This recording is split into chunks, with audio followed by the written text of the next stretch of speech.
भारतीय संस्कृति में कई ऐसी परंपराएं हैं जो आज भी प्रासंगिक हैं और ऐसी ही एक परंपरा है किसी मुद्दे पर चर्चा की, किसी मुद्दे पर संवाद की।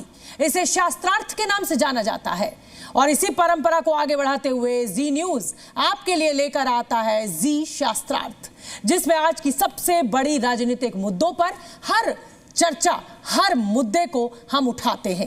एक ही मुद्दे पर पक्ष और विपक्ष अपनी अपनी राय रखते हैं। अब जब 2 राज्यों के चुनाव नतीजे आ चुके हैं और हरियाणा के नतीजों ने सबको चौंका दिया है, तो ऐसे में आज का शास्त्रार्थ बेहद मौजूद है। आज के शास्त्रार्थ में हिस्सा लेने के लिए जो 2 शख्स मेरे साथ मौजूद हैं, या ये कहिए कि जो 2 विद्वान मेरे साथ मौजूद हैं, वो अपनी पार्टी के धमाकेदार प्रवक्ता भी हैं और धुआंधार तर्क भी रखते हैं। तो स्वागत कीजिए बीजेपी के नेता शाहनवाज हुसैन का और कांग्रेस के नेता आलोक शर्मा का। बहुत बहुत धन्यवाद सर, आपने जी न्यूज के लिए वक्त निकाला। तो मेरा सवाल आपसे पहला आलोक जी आप ही से है, क्योंकि हरियाणा के चुनाव ने आपको जितना चौंकाया है उतना बीजेपी को भी चौंकाया है, ये भी मुझे कहना होगा। आप जीते तो लोकतंत्र जिंदा, आप हारे तो लोकतंत्र मर गया, ये क्या नैरेटिव है? नहीं, ऐसा नहीं है। जिस दिन हम 2018 में तीनों राज्यों के छत्तीसगढ़, मध्य प्रदेश और राजस्थान जीते थे, उस दिन भी हमने यही बात कही थी कि जिस तमाम जो सवाल हैं इलेक्शन कमीशन से रिलेटेड, उनके अगर उत्तर मिलने चाहिए तो मिलने चाहिए। वो जिम्मेवारी इलेक्शन कमीशन की है। अगर कहीं पर आंकड़ों की बात आती है, कहीं पर डाटा के मिलान की बात आती है, कहीं पर ईवीएम की जो परचेज है या ईवीएम की यूटिलाइजेशन है, कौन से नंबर्स हैं, कहाँ से ईवीएम आई, अगर उनके पास में कोई किसी तरह की ट्रांसपेरेंसी की डिमांड अगर कोई भी पॉलिटिकल पार्टी कर रही है, तो स्वाभाविक है कि उसके सही सकारात्मक उत्तर देना इलेक्शन कमीशन का काम है।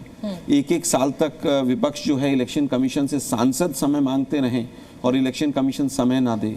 इलेक्शन कमीशन जिस तरह से तमाम कर्नाटक चुनाव में देखिए 100 से ज़्यादा हमने कंप्लेंट्स की, इलेक्शन कमीशन ने ना उन कंप्लेंट्स का जवाब दिया, ना हमें ये बताया कि आपकी कंप्लेंट गलत है।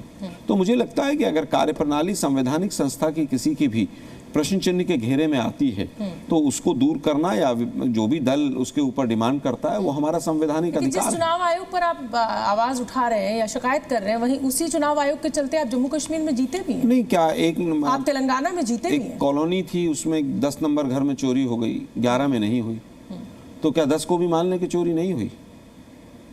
अगर कहीं पर दिक्कत है और तमाम चीजें सामने हैं, तो हमारा संवैधानिक अधिकार है कि हम उन बिंदुओं को वहां पर उजागर करें। सुप्रीम क्या वोटर के मन में आप भ्रम पैदा नहीं कर रहे? वोटर के मन में जो भ्रम है उनको हम दूर करने का प्रयास कर रहे हैं। सुप्रीम कोर्ट में और हाई कोर्ट में तमाम ईवीएम से रिलेटेड और इलेक्शन से पिटीशन जो फाइल हैं, और सुप्रीम कोर्ट ने जो इलेक्शन कमीशन को और केंद्र सरकार को नोटिस किया हुआ है, क्या वो गलत है? क्या सुप्रीम कोर्ट भी भ्रम पैदा कर रहा है? मैं समझता हूं भ्रम दूर करने का काम अगर कोई कर रहा है तो कांग्रेस पार्टी कर रही है। शाहनवाज जी, राहुल गांधी कह रहे हैं कि अप्रत्याशित ये नतीजे हैं, क्या आपके लिए भी अप्रत्याशित हैं? नहीं, ये नतीजे तो हमें मालूम थे कि ऐसे नतीजे आने वाले हैं। हमने अच्छा काम किया, हमने हरियाणा में 10 साल लोगों की खिदमत की है। इन्होंने एक नैरेटिव बनाया था, किसान, जवान, पहलवान सब परेशान हैं, तो ये इनका नैरेटिव था जो मार्केट में ये था कि ये मुद्दा ये बना रहे हैं, जबकि सबके 27 जो फसल है उस पे एमएसपी दे रहे हैं। उसके अलावा हमने जवानों की फिक्र की, हमने अग्निवीर के बारे में भ्रम बहुत पैदा किया।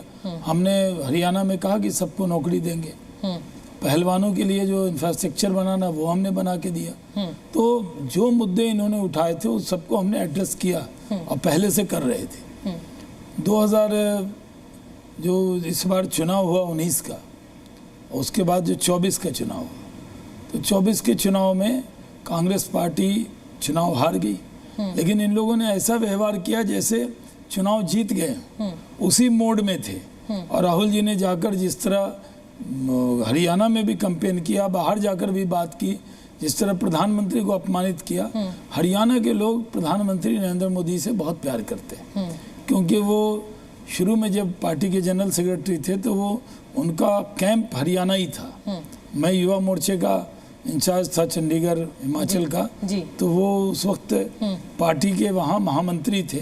तो हमने काम करते देखा है, गांव-गांव गए, कोई नेता इतना सघन नहीं जानता हो, एक-एक वर्कर को नाम से जानते हैं। अब नए दौर में जो लोग जुड़े वो अलग बात है।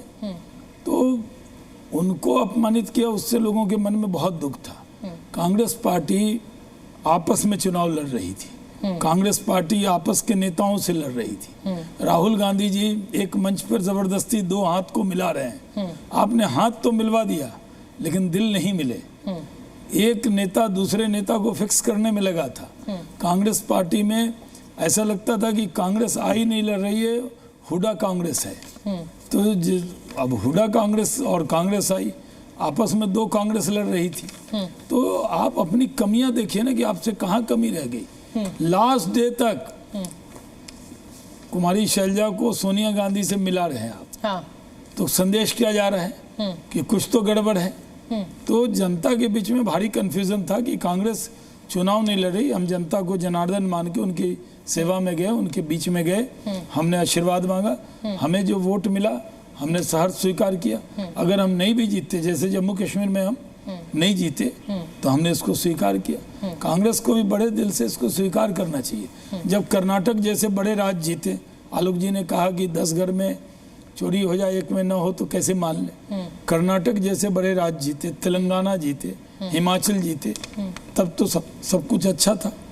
और जब आप, हमारे यहाँ बिहार में कहावत है, मीठा मीठा गप गप और तीता तीता थू थू। तो आपको जब मीठा मीठा मिला कर्नाटक, तेलंगाना, हिमाचल में, तब इलेक्शन कमीशन अच्छा, ईवीएम अच्छा, तब लोकतंत्र जिंदा, संविधान की जीत, तब लोकतंत्र जिंदा।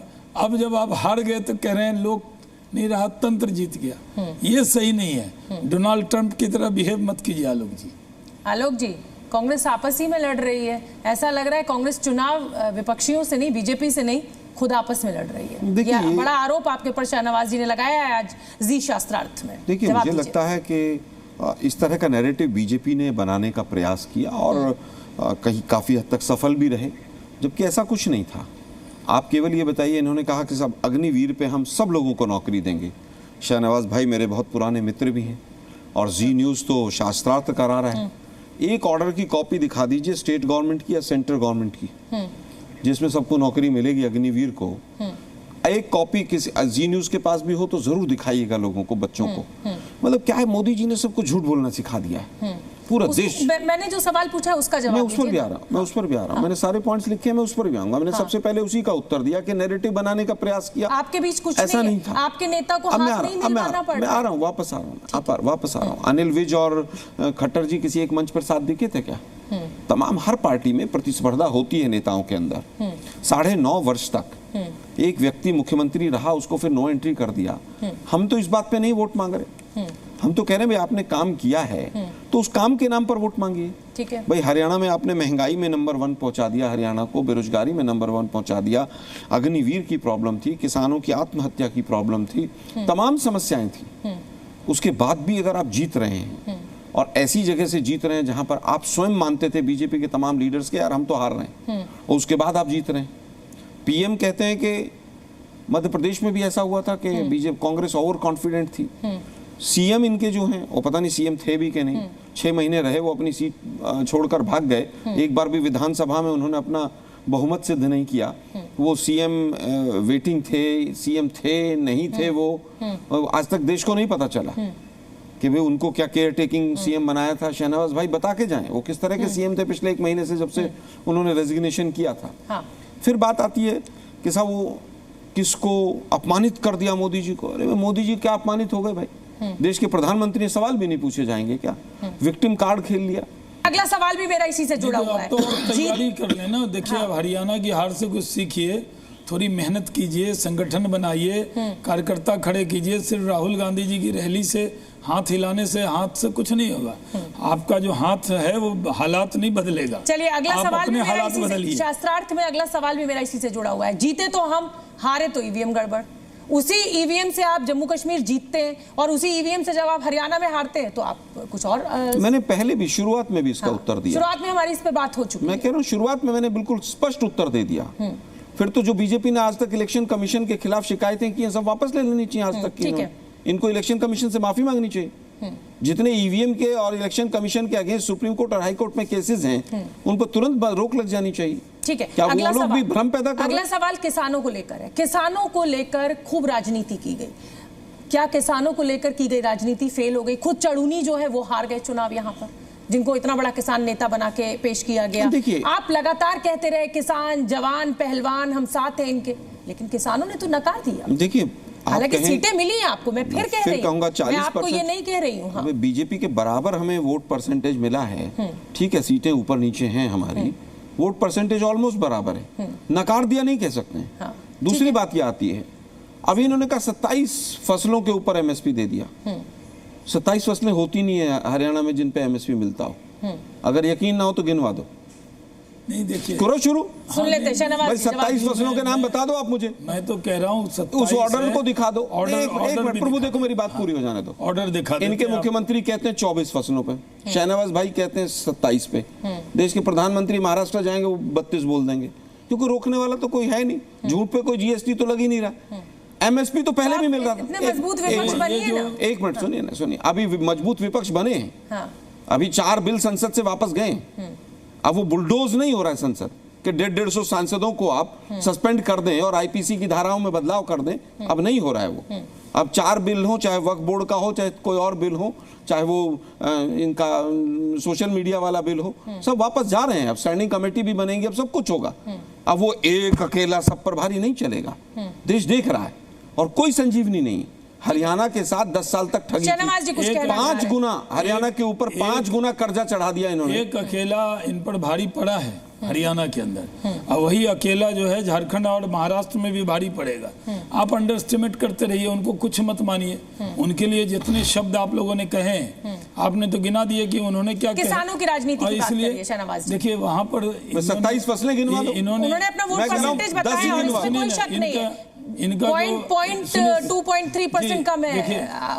इनकी जो आदत है कि हर जगह भ्रम पैदा करना, भ्रम दूर हुआ है। चुनाव जीतने के बाद हम बैठे हैं, चुनाव का कैंपेन नहीं हो रहा है। आपको ये चर्चा करनी है कि आप कह रहे हैं कि समाजवादियों की तरह डॉक्टर लोहिया कहते थे इस चुनाव में हमारा वोट बढ़ा है। अब कांग्रेस पार्टी ने वही पैटर्न अपना लिया है। हमारे पास इतना % वोट आया है, सिर्फ 0.40% कम है। तो आप खुश रहिए इसमें। आपको स्पष्ट बहुमत भारतीय जनता पार्टी को हरियाणा में मिला है। 15 साल तक आप सत्ता से वहां दूर हैं। आप महाराष्ट्र में भी सत्ता से दूर रहेंगे और झारखंड में भी जो भ्रष्टाचार वाली सरकार वहां चला रहे हैं वो ज्यादा दिन तक रहने वाली नहीं है। हरियाणा की जीत है, ये जो मध्य प्रदेश की जीत है, राजस्थान की जीत है, छत्तीसगढ़ की जीत है, लोकसभा की इतनी जो आपकी जीत है, क्या ये मान लिया जाए जैसा कि बीजेपी कहती है कि 2047 तक बीजेपी अब पराजय है, इसको कोई हरा नहीं पाएगा? भाई आपने 50 साल हुकूमत कर ली की ना कांग्रेस ने। हाँ। लगातार। तो क्या हम सेवा करेंगे? आपने तो सिर्फ फ्रीडम के नाम पर आए थे और बड़े नेता थे, तो नेहरू जी को मौका मिला, इंदिरा जी को मौका मिला, बाद में आप लोगों को मौका मिला, और यहाँ तो प्रधान सेवक आया है। नरेंद्र मोदी जी जब तक चाहेंगे देश की जनता उनको प्रधानमंत्री रखेगी। Zee News।